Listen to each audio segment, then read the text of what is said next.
শ্রী রামনবমীর শোভাযাত্রা মেমারিতে।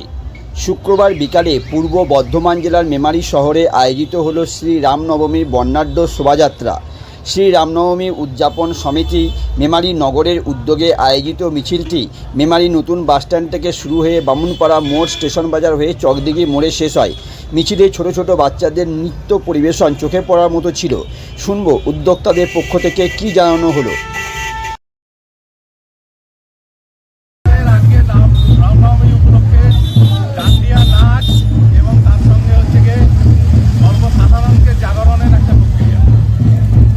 মিছিল কোথা থেকে কোথা পর্যন্ত যাবে?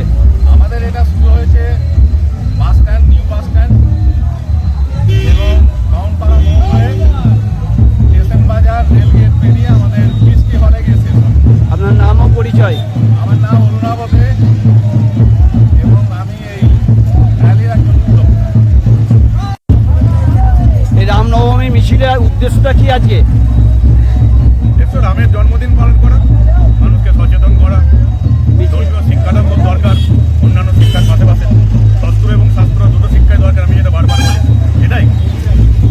মিছিলে দেখা গেল অনেক বাচ্চা ছেলে এবং যারা নৃত্য পরিবেশন করলো, তা এটার মাধ্যমে কি মানুষের মধ্যে জাগরণ করার একটা উদ্দেশ্য? হ্যাঁ, একদম, যাতে বাচ্চা ছেলেরাও সব কিছু জানতে পারে। দেখো, ইতিহাস, ধর্ম এবং বাকি প্রথাগত শিক্ষার পাশাপাশি এগুলো খুব জানাটা খুব দরকার। মানুষের নিজের ধর্মীয় শিক্ষাটা খুব দরকার, যেটা অন্যান্য ধর্মের ক্ষেত্রে আছে, হিন্দু ধর্মের ক্ষেত্রে একটু কম। সবার জানা উচিত, বাচ্চাদের ক্ষেত্রে সব কিছু জানা উচিত। এবারে মেমারি শহরে গতবারের চেয়ে বেশি মিছিল হচ্ছে, কি বলবেন? দেখো, এই লাস্ট 4-5 বছর একটু মিছিলটা বেড়েছে, এটা ঘটনা। ভালোই হয়েছে, মানুষ রামনবমী পালন করছে, এটা ভালো। আগে যেমন অতটা উৎসাহ বোধ ছিল না হয়তো, এবার ভালো হচ্ছে। আপনার নাম ও পরিচয়? মানব